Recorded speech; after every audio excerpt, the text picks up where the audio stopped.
नमस्कार, मैं रवीश कुमार। जिस दिल्ली से आम आदमी पार्टी के रूप में नई राजनीति की आंधी उठी थी, उसी दिल्ली में वो आंधी शांत हो गई।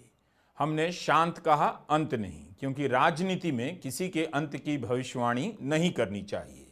क्योंकि इसी दिल्ली में 1993 के बाद से कई चुनाव हारने वाली बीजेपी 26 साल बाद चुनाव जीती है। बीजेपी के लिए यह जीत ऐतिहासिक है और जाहिर है बीजेपी के कार्यकर्ता, नेता और समर्थक बहुत खुश होंगे। लेकिन आम आदमी पार्टी की हार से केवल बीजेपी खुश नहीं होगी, कांग्रेस भी होगी और वो लोग भी होंगे जो भाजपा के विकल्प में अलग अलग राजनीतिक दलों के साथ खड़े होते नजर आते हैं। बीजेपी की यह पहली जीत है जिससे उसे हराने की चाह रखने वालों को भी संतोष हुआ होगा। बीजेपी के लिए दिल्ली में यह जीत आसानी से नहीं मिली है, पूरी ताकत उसने झोंकी है तब मिली है। याद रखना चाहिए कि 2008 में कांग्रेस का वोट 40% से ज्यादा होता था, लेकिन उसका वोट 2 अंकों में भी नहीं रहा। इसके बाद भी बीजेपी का वोट 2013 में भी 33% से ज्यादा था। बीजेपी का आधार मजबूत रहा, तब भी उसे कम सीटें मिली। 2015 से लेकर इस चुनाव में बीजेपी का वोट बढ़ता भी रहा। आम आदमी पार्टी की हार क्या केवल सरकार के काम के खिलाफ नाराजगी की हार है? सरकार के काम का रोल तो होता ही है, जनता इसे परखती ही है, लेकिन यह भी देखना चाहिए कि आम आदमी पार्टी के हारने के और क्या क्या कारण हो सकते हैं।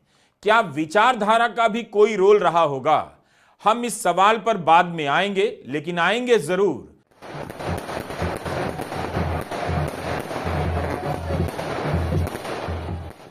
सत्ताईस साल बाद दिल्ली में बीजेपी की वापसी हो रही है। बीजेपी के लिए यह बड़ा सियासी लम्हा है। 2014 में मोदी लहर थी और उस लहर के दौरान 2015 में जब विधानसभा के चुनाव हुए, दिल्ली की जनता ने दिल्ली के लिए बीजेपी को नहीं चुना।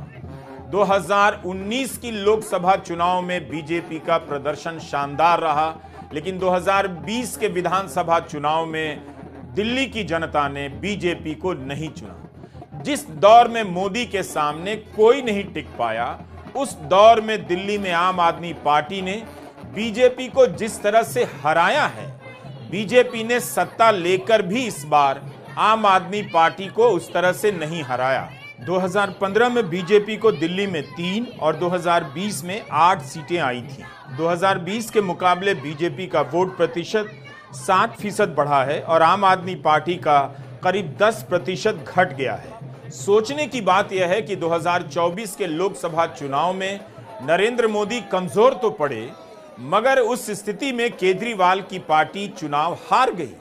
27 साल बाद बीजेपी की दिल्ली में सरकार बनेगी और 2013 के बाद दिल्ली में केंद्र और राज्य दोनों में एक पार्टी की सरकार होगी। इसके पहले यूपीए के समय केंद्र और दिल्ली में एक पार्टी की सरकार थी, अब बीजेपी की होगी। बीजेपी को हर तरह की सीटों पर जीत मिली है दिल्ली में। 2013 के चुनाव में बीजेपी को 33% वोट मिला। 2015 में मामूली गिरावट हुई, मगर तब भी तकरीबन 1/3 वोट बीजेपी के पास रहा। 2020 में बीजेपी का वोट प्रतिशत बढ़कर 38% से अधिक हो गया। अरविंद केजरीवाल चुनाव हार गए। नई दिल्ली की जिस सीट से उन्होंने 3 बार की मुख्यमंत्री शीला दीक्षित को हराकर तहलका मचाया था, उसी सीट से चुनाव हारे हैं। प्रवेश वर्मा से हार गए। कांग्रेस के संदीप दीक्षित को मात्र 4,500 के आसपास वोट मिले, इसलिए यह कहना सही नहीं होगा केजरीवाल को कांग्रेस ने हराया है। प्रवेश वर्मा ने केजरीवाल को हराया है। मनीष सिसोदिया भी हार गए। सौरभ भारद्वाज, सत्येंद्र जैन भी हार गए। जीतने वालों से ज्यादा चर्चा हारने वालों की हो रही है, क्योंकि इनके सामने बीजेपी कई प्रयासों में भी नहीं जीत पाई। दिल्ली की मुख्यमंत्री आतिशी सिंह चुनाव जीत गई हैं, लेकिन अब इस जीत का कोई मतलब नहीं रहा।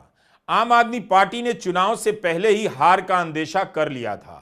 केजरीवाल जेल से बाहर आते ही अपना पद छोड़ देते हैं और आतिशी सिंह को मुख्यमंत्री बना देते हैं।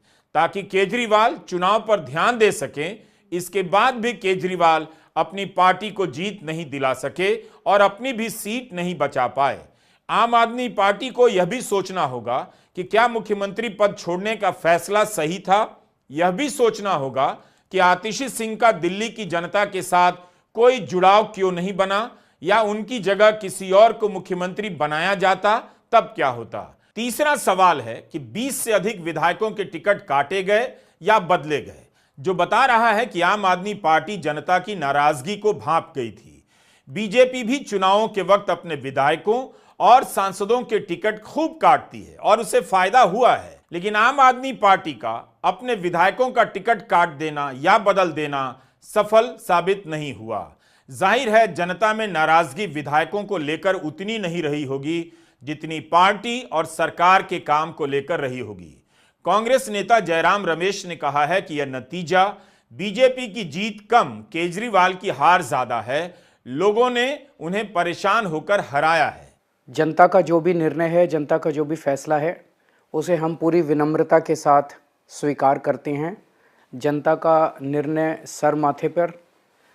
मैं भारतीय जनता पार्टी को इस जीत के लिए बहुत बहुत बधाई देता हूं और मैं उम्मीद करता हूं कि जिस उम्मीद के साथ और जिस आशा के साथ लोगों ने उनको बहुमत दिया है, वो उन सभी उम्मीदों और आशाओं पे पूरा उतरेंगे। हम न केवल एक कंस्ट्रक्टिव ऑपोजिशन का रोल निभाएंगे, बल्कि हम समाज सेवा, जनता के सुख दुख में काम आना, व्यक्तिगत तौर पे जिसको भी जो ज़रूरत होगी, हम लोगों के सुख दुख में हमेशा काम आएंगे।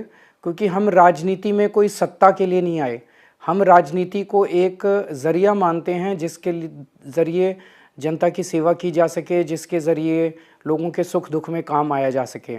वो काम हम करते रहेंगे और हमें आगे भी इसी तरह से जनता के सुख दुख में काम आना है। 8 फरवरी के नतीजे को लेकर केवल हार और जीत की चर्चा हो रही है। स्वाभाविक भी है, हमने इन चुनावों पर कम वीडियो बनाए, लेकिन मतदाता की सूची को लेकर जब भी आरोप लगे हमने वीडियो जरूर बनाया, क्योंकि ये सब सवाल बेहद गंभीर हैं। इस चुनाव में सवाल यह नहीं कि आम आदमी पार्टी क्यों हारी, सवाल यह भी है कि कैसे हराई गई। हराने के लिए साम दाम अर्थ दंड भेद का किस तरह से इस्तेमाल किया गया और चुनाव आयोग की क्या भूमिका रही। आज के दिन गोदी मीडिया के स्टूडियो में इन बातों को सिरे से गायब कर दिया जाता है और केवल आंकड़ों को बता बताकर चुनाव का इस तरह विश्लेषण होता है जैसे चुनाव में वोट डालने के अलावा और कुछ हुआ ही नहीं। आम आदमी पार्टी ने मतदाता सूची को लेकर कई गंभीर सवाल उठाए, जिसके जवाब अभी तक नहीं आए हैं। आज भी क्विंट में हिमांशी दहिया की रिपोर्ट आई है कि 2020 से लेकर 2024 के बीच दिल्ली में मतदाताओं की संख्या में 4 लाख की वृद्धि हुई है, मगर चुनाव से पहले के 7 महीनों में दिल्ली में 4 लाख नए मतदाता जुड़ गए। नई दिल्ली की सीट में एक बदलाव की तरफ हिमांशी की रिपोर्ट इशारा करती है। हिमांशी की रिपोर्ट में कहा गया है कि नई दिल्ली विधानसभा क्षेत्र में 5 वर्षों में कुल 27% वोट घट गए हैं। 2020 और 2025 के बीच 37,000 से अधिक वोटर कहां चले गए, जबकि इस सीट पर केजरीवाल पिछली बार 21,500 वोटों से जीते थे। तो उनकी जीत के मार्जिन से ज्यादा मतदाताओं ने इस बार वोट नहीं किया। मुंडका की सीट का भी इस रिपोर्ट में विश्लेषण है जो गंभीर सवाल खड़े करता है। राहुल गांधी ने 7 फरवरी की प्रेस कॉन्फ्रेंस में कहा था कि महाराष्ट्र में लोकसभा और विधानसभा के बीच के 5 महीने में 40 लाख नए वोटर जोड़े गए, जबकि इतने वोटर जोड़ने में 5 साल लगे थे। ये सवाल रहेंगे और चुनाव आयोग की तरफ से इनके जवाब आने चाहिए। अब आते हैं विचारधारा के सवाल पर। क्या इन 12 वर्षों में आम आदमी पार्टी ने दिल्ली में जमीन पर बीजेपी से विचारधारा के आधार पर लड़ाई लड़ी? बेशक आम आदमी पार्टी के नेता जेल गए, मुख्यमंत्री जेल गए, उप मुख्यमंत्री जेल गए और भी कई नेताओं को जेल जाना पड़ा। आम आदमी पार्टी के लिए सरकार चलाना कभी आसान नहीं रहा। विधायकों पर जब तब मुकदमा हो जाता था, उनके घरों और ठिकानों पर छापे पड़ जाते थे, वे आपको छोड़कर बीजेपी में चले जाते थे। अभी कहा जा रहा है कि आम आदमी पार्टी टूट जाएगी, यह कोई बड़ी बात नहीं है। जब आप जीत रही थी तब भी वो टूट रही थी और तोड़ी जा रही थी। आम आदमी पार्टी ने भी खुद से प्रशांत भूषण और योगेंद्र यादव को निकाला, लेकिन तब भी योगेंद्र यादव और प्रशांत भूषण ने सिद्धांतों के आधार पर छापों और गिरफ्तारियों का विरोध किया। यह सब हुआ, लेकिन राजनीतिक चर्चाकारों और वोटर के एक बड़े हिस्से के मन में जो संदेह उभरा था वह दूर नहीं हुआ। वो आम आदमी पार्टी को आरएसएस की छाया से निकलने और चलते रहने वाले संगठन के रूप में देखने लगा। शुरुआत में इस बात की परवाह उन लोगों ने भी नहीं की जो देश में नई राजनीति की धारा चाहते थे, लेकिन 2014 के बाद से आरएसएस का सवाल बड़ा होने लगा, खासकर तब जब भारत जोड़ो यात्रा के दौरान और उसके बाद राहुल गांधी आरएसएस को लेकर सीधा हमला करने लगे। उसके पहले तक कांग्रेस के बारे में भी कहा जाता था कि इस पार्टी में भी आरएसएस के समर्थक नेता हैं, कभी भी बीजेपी में चले जाते हैं, लेकिन राहुल आरएसएस को लेकर साफ साफ हमला करने लगे। कांग्रेस के सामने यह तस्वीर तब साफ होती है जब राहुल को यह बात समझ में आती है कि संस्थाओं पर हमला केवल प्रशासनिक नहीं है, वैचारिक है और विचारधारा की लड़ाई का भी यह सवाल है। राहुल गांधी ने आरएसएस को टारगेट करना शुरू किया। कांग्रेस ने कभी इस तरह से खुलकर आरएसएस का नाम नहीं लिया, बल्कि आरएसएस का ज्यादा बड़ा विस्तार कांग्रेस के जमाने में ही हुआ। राहुल गांधी को पता था कि आरएसएस से लड़ने के लिए उनकी पार्टी के पास संगठन नहीं है और नेता भी नहीं है। उल्टा उनकी पार्टी टूट जाएगी या बिखर जाएगी, क्योंकि उनकी पार्टी के कई नेता हिंदुत्व के किसी और रूप की राह पर चलने की इच्छा रखते थे। ऐसी स्थिति में राहुल ने अपनी लाइन खींच दी कि कांग्रेस के सामने केवल बीजेपी नहीं, आरएसएस भी दुश्मन है। अब राहुल कभी आरएसएस से लड़कर जीत पाएंगे या नहीं, यह अलग सवाल है, लेकिन आरएसएस से लड़ाई का ऐलान राहुल ने कर दिया है। कम से कम भाषणों में आरएसएस का नाम लेकर साफ साफ बोलते हैं। मगर इसी दौरान केजरीवाल मोहन भागवत को पत्र लिख रहे थे, अपील कर रहे थे। केजरीवाल आरएसएस से लड़ रहे थे या नहीं, लेकिन उनकी पार्टी के उभार के पीछे, खासकर अन्ना आंदोलन में आरएसएस का क्या रोल था, यह सवाल अनुत्तरित है। कई साल तक यह सवाल पीछे चला गया, लेकिन इस बार मुखर हो गया था। फिर से चर्चा होने लगी, लेकिन आम आदमी पार्टी ने इसे तवज्जो नहीं दी। उसके प्रति जो समर्थन था उसमें दरारें इस कारण से भी पड़ी हैं। कोविड के समय तबलीगी जमात को लेकर प्रोपेगेंडा चला, खूब प्रोपेगेंडा हुआ। कोविड के मरीजों में तबलीगी कितने हैं इसकी संख्या अलग से बताई जाने लगी। खुद केजरीवाल अपनी प्रेस कॉन्फ्रेंस में बताने लगे थे। इसे लोगों ने याद रखा और जंगपुरा से सिसोदिया हार गए, क्योंकि उसी क्षेत्र में तबलीगी जमात का सेंटर है, मरकज जिसे कहते हैं। यही नहीं, दिल्ली दंगों के समय आम आदमी पार्टी की भूमिका को लेकर भी लंबे समय तक संदेह बना रहा, सवालों के बादल मंडराते रहे। आपने कभी भी गिरफ्तार लोगों के लिए आवाज खुलकर नहीं उठाई। इससे हुआ यह कि जो तबका बीजेपी को हराने के लिए आम आदमी पार्टी को कांग्रेस से बेहतर दावेदार मानता था, वह उदासीन हो गया, किनारा भी करने लगा। क्योंकि इन 10 वर्षों में देश के सामने राजनीति की सच्चाई बदल गई। खुद आम आदमी पार्टी ने लोकपाल का नाम लेना बंद कर दिया। पूरे 10 साल आम आदमी पार्टी बीजेपी से लड़ती रही, बीजेपी के हमले भी सहती रही, लेकिन तब भी वह इस भ्रम को दूर करने में सफल नहीं हुई। लेकिन अब उसे बताना चाहिए कि उसके आंदोलन के पीछे आरएसएस का क्या रोल था, विवेकानंद फाउंडेशन का क्या रोल था, अब वह संघ को किस नजर से देखती है, आगे कैसे देखेगी। क्योंकि ऐसे कई लोगों को लिखते और पूछते हुए मैंने देखा है, जो इन खतरों को भी ठीक से समझते हैं कि किसी मुख्यमंत्री को जेल में डालना, किसी सरकार के तमाम अधिकारों को छीन लेना कितना खतरनाक होता है। लोकतंत्र का खतरा उनके सामने काफी बड़ा खतरा है। तब भी वे लोग आम आदमी पार्टी पर यकीन नहीं कर पाए और इस बार चुप हो गए या खिलाफ में बोलने लगे। ये लोग कांग्रेस के पक्ष में नहीं बोल रहे थे, बीजेपी के पक्ष में नहीं बोल रहे थे, बल्कि आम आदमी पार्टी को लेकर चुप हो गए। इन लोगों का सपोर्ट आम आदमी को 2 चुनावों में मिला, इस बार नहीं मिला। बीजेपी ने आम आदमी पार्टी पर निर्ममता से हमला किया और आपने भी खूब मुकाबला किया। पार्टी टूटी मगर बची भी रही। तब सवाल उठता है कि आम आदमी पार्टी विचारधारा की जमीन दिल्ली में क्यों नहीं तैयार कर सकी? क्या यह बड़ी बात नहीं कि इतने हमलों के बाद इस पार्टी को अब तक मिट जाना चाहिए था, लेकिन यह पार्टी टिकी रही। हारने के बाद भी दिल्ली में मुख्य विपक्षी पार्टी बनी है। हमारा सवाल दूसरा है। हमारा सवाल है कि क्या आम आदमी पार्टी ने दिल्ली के वोटर को केवल हिंदू वोटर समझकर गलत किया, केवल बीजेपी का वोटर समझकर गलत किया? ज्यादातर वोटर तो कहीं भी हिंदू ही हैं। मेरा मतलब बीजेपी के हिंदुत्व का वोटर समझने से है। क्या केजरीवाल यह नहीं देख पाए कि दिल्ली में उन्हें वो लोग वोट करते हैं जो बीजेपी को हराना चाहते हैं? केजरीवाल को लगा कि दिल्ली का वोटर राजनीतिक मिजाज में एक ही है। दिन को वह बीजेपी को वोट करता है, दोपहर में आपको। लेकिन बीजेपी ने कभी इस तरह से नहीं देखा और स्वीकार नहीं किया।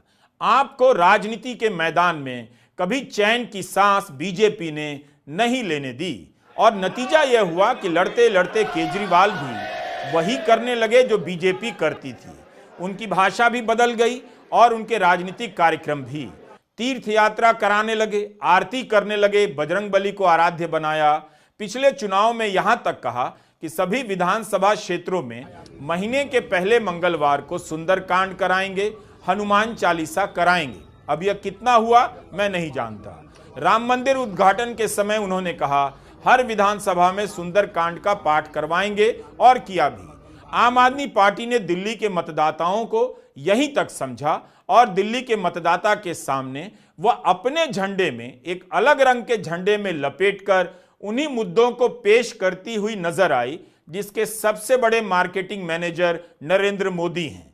नतीजा यह हुआ कि दिल्ली के वोटर के सामने कभी यह साफ नहीं हुआ कि आम आदमी पार्टी और बीजेपी में क्या अंतर है।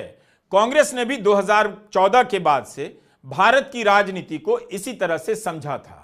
राहुल गांधी भी केदारनाथ मंदिर जाते हैं, लोकसभा में भगवान शिव की तस्वीर दिखाकर अभय मुद्रा की बात करते हैं, लेकिन उनका यह रूप पहले के उस रूप से काफी अलग है जब वे 2014 के बाद मंदिरों के दर्शन करने जाने लगे थे और चक्कर लगा रहे थे। बीजेपी हमला करने लगी कि अंतिम समय में धार्मिक हो रहे हैं, हिंदू हो रहे हैं। राहुल ने इस बात को समझ लिया और अपना तरीका बदल लिया। केजरीवाल इस क्षेत्र में आक्रामक रहे, लेकिन धुंध का लाभ अगर मिलता है तो धुंध का नुकसान भी होता है। आम आदमी पार्टी ने कभी इन सवालों पर अपनी सफाई नहीं दी। कई बार राजनीतिक दल भ्रम को बने रहने देना चाहते हैं। आम आदमी पार्टी को लगा होगा उसके नेताओं पर इतना हमला हुआ, जेल गए, उसकी सरकार के अधिकार छीन लिए गए, क्या यह काफी नहीं है? जनता समझ जाएगी कि वह आरएसएस या बीजेपी की बी टीम नहीं है। अगस्त 2022 की एक बात है, विपक्ष के नेता जेल जा रहे थे और इसी बीच मनीष सिसोदिया के घर पर छापेमारी होती है। तब राजद नेता मनोज झा ने एक बयान दिया और कहा कि मैं सीबीआई ईडी को लेकर जो बात आपसे हमेशा से कहता रहा हूं कि इन संस्थाओं ने अपना चरित्र खो दिया है, इनकी दिशा तय होती है और ये हम सब जानते हैं कि कहां से होती है, क्यों होती है और उसके निहितार्थ क्या हैं। लेकिन महत्वपूर्ण यह है कि आम आदमी पार्टी को भी यह तय करना होगा कि जब विपक्ष के दूसरे नेताओं पर छापे पड़ते हों तब आप भी बोलना सीखें। आज तो हम बोल रहे हैं आपके लिए, लेकिन जब दूसरों पर होता है तब आप चुप्पी साध लेते हैं। तो इस तरह से एकांगी सोच से किसी को कुछ नहीं हासिल होगा। हम सबको एक संदेश देना है कि पॉलिटिकल बैटल पॉलिटिकली लड़ना चाहिए। मनोज झा की बात को आम आदमी पार्टी ने कैसे समझा वही जानती होगी, लेकिन लंबे समय तक भ्रम की स्थिति के कारण ही मनोज झा ने यह बयान दिया होगा। राहुल गांधी ने अपनी तरफ से इसकी प्रतिबद्धता दिखाई। जिस रामलीला मैदान में अन्ना आंदोलन चला और कांग्रेस की सरकार दिल्ली ही नहीं पूरे देश से उखड़ गई, उसी रामलीला मैदान में केजरीवाल की गिरफ्तारी के बाद इंडिया गठबंधन की रैली होती है लोकसभा चुनाव के समय और राहुल गांधी उसमें जाते हैं। उस मंच पर 2 कुर्सियां खाली छोड़ी गईं, एक केजरीवाल के लिए, एक झारखंड के मुख्यमंत्री हेमंत सोरेन के लिए। उस वक्त दोनों नेता जेल में थे। केजरीवाल की गिरफ्तारी पर राहुल गांधी ने भी हमेशा बोला और मोदी सरकार पर हमला किया। क्या केजरीवाल ऐसा कर रहे थे?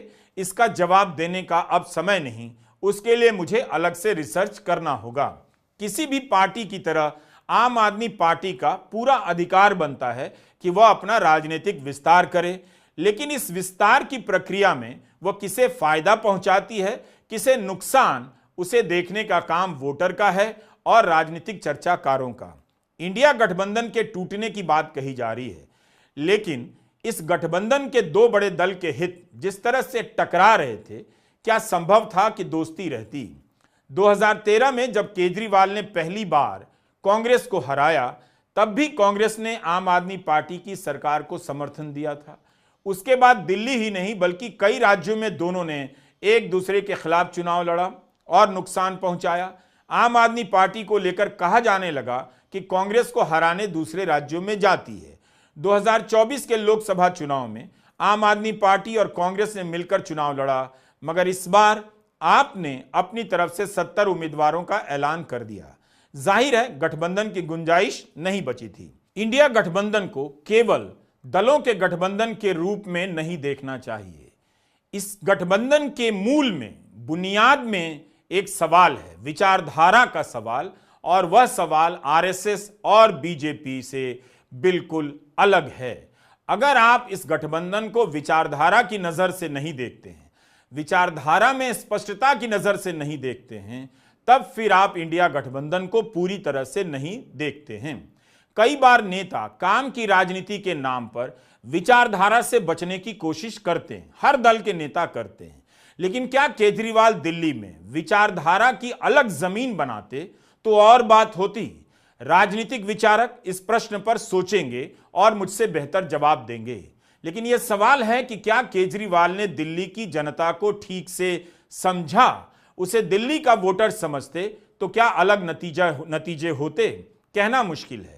यह सही है कि दिल्ली में बीजेपी का आधार काफी मजबूत रहा है, तब भी बीजेपी 3 बार शीला दीक्षित से नहीं जीत पाई। अगर दिल्ली में बीजेपी का आधार इतना बड़ा था, तब बीजेपी शीला दीक्षित को क्यों नहीं हरा सकी? किसी के पास इसका जवाब नहीं।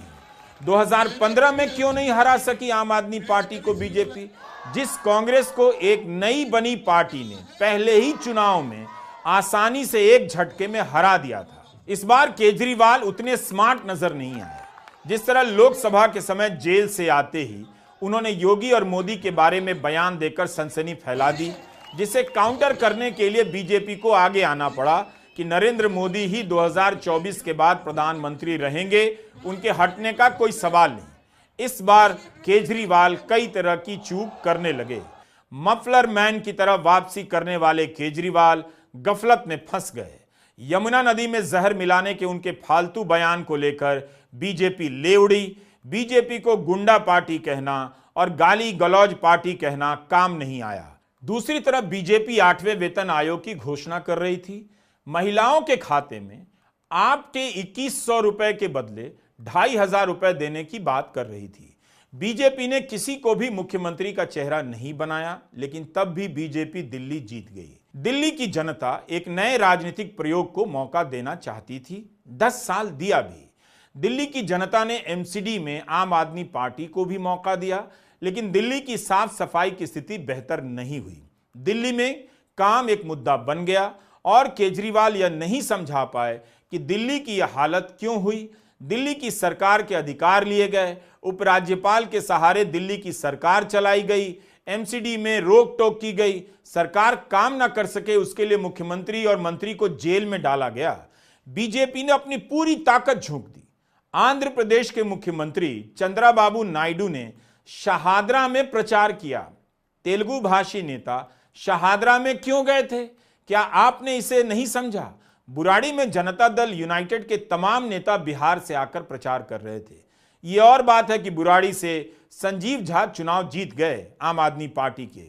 रणनीति और तकनीकी में बीजेपी को हर बार चौंका देने वाली आम आदमी पार्टी बीजेपी से इस बार क्यों पिछड़ गई, इस पर पार्टी ही विचार करेगी। केजरीवाल की सबसे बड़ी ताकत थी नैतिकता, उनकी ईमानदारी, उनके जेल जाने से जितना उनकी छवि को नुकसान नहीं हुआ, उससे कहीं ज्यादा शीश महल के अभियान से हो गया। हर मुख्यमंत्री का घर ऐसा ही होता होगा। क्या पता दिल्ली में ही कई केंद्रीय मंत्रियों के घर इससे भी भव्य होते होंगे। लेकिन बीजेपी केजरीवाल के खिलाफ मुद्दा बनाने में सफल हो गई।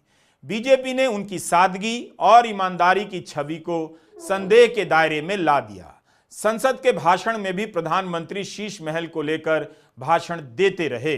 दिल्ली में बीजेपी की जीत बहुत बड़ी है, लेकिन कांग्रेस को यह नहीं समझना चाहिए कि आम आदमी पार्टी की हार से उसकी राह दिल्ली में आसान होने वाली है। भारत की राजनीति का यह दौर एक दो चुनावों से नहीं बदलने वाला।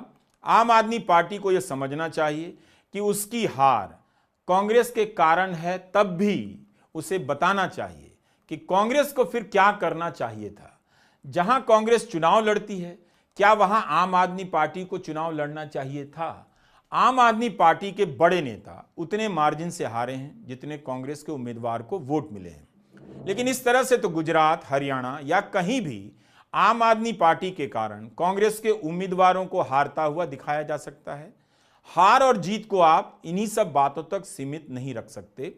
इन सब के बीच में उन नेताओं के बारे में सोचिए जो पैदा होते हैं कांग्रेस में, चले जाते हैं आम आदमी पार्टी में, वहां से निकलकर चले जाते हैं बीजेपी में। वो राजनीति को कितना बेहतर समझते होंगे, इतना बेहतर समझते होंगे, कहते होंगे कि इन विद्वानों को विश्लेषण करने दो, विचारधारा क्या है, मुद्दा क्या है, संविधान क्या है। अपना मतलब इससे है कि समय पर पार्टी बदलते रहो, कभी इस पार्टी से कभी उस पार्टी से विधायक बनते रहो। नमस्कार, मैं रवीश कुमार।